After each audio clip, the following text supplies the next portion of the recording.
All right, we are back with a recap of last night's Cavaliers game. They take down the Lakers 116 to 102, officially getting a regular season sweep over the Lakers.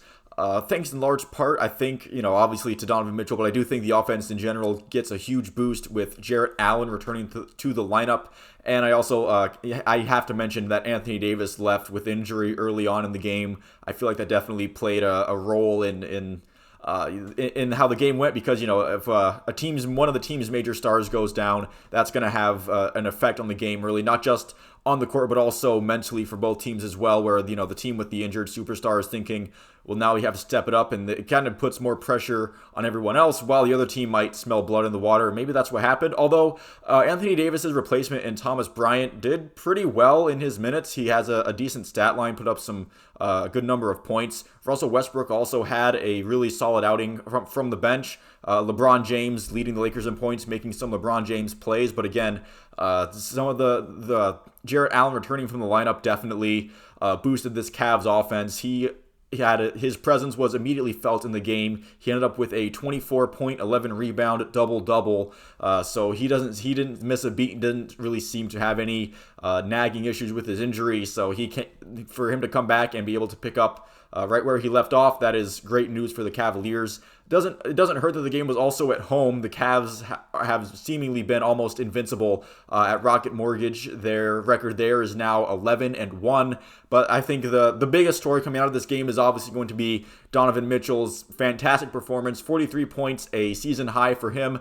I feel like especially in the fourth quarter, because if he puts up those numbers, but the Cavs lose and the stat padding, that's one thing. But Donovan Mitchell saved a lot of his best performance, his best plays of the game in the clutch time when it was still a very tight and competitive game. Donovan Mitchell was stepping up the entire game. The whole game for everyone, just like a competitive standpoint, just watching basketball, was a really fun game to watch for the entire game, even when at the end when the Cavs were breaking away. Didn't feel like any team had really padded out or given up. Donovan Mitchell, in the fourth quarter, I feel like what sealed it for the Cavs was he led a scoring run that pulled them a little bit away from the Lakers enough so that they weren't able to catch up. And I feel like the main story here for this game was Donovan Mitchell just being the best player on the court in a game in Cleveland in which LeBron James was also on the court for the Cavaliers. And I feel like that's awesome for him. That's awesome for the city of Cleveland. But whenever LeBron James comes back, it's always an affair, and it's always a big event.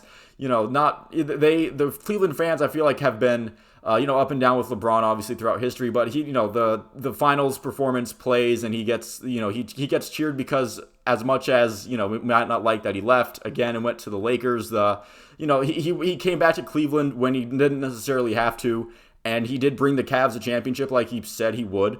And that's, the bad contracts and all that, that's kind of secondary to the plate. And so LeBron coming back, it is a thing in Cleveland.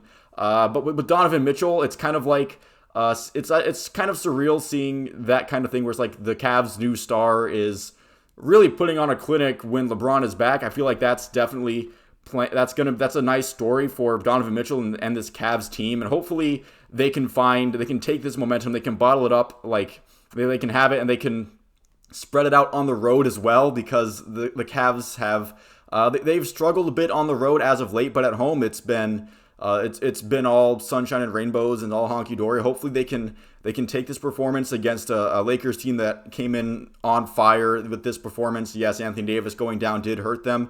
And, Anthony Davis is one of those players where if he stays in the game, maybe the outcome of this game is completely different. We'll never know. But the Cavs it wasn't really the Cavs' fault that Anthony Davis got hurt. And so hopefully the Cavs can take this momentum and just take it on the road. But I guess if the Cavs end up 41-1 at home and the road record is mediocre, but the Cavs still get a good playoff seeding out of it, then I guess I'll take it however I can get it. So thank you all for watching this. If you made it this far, please feel free to leave a like and a comment down below if you feel like it, and I will see you at the next one.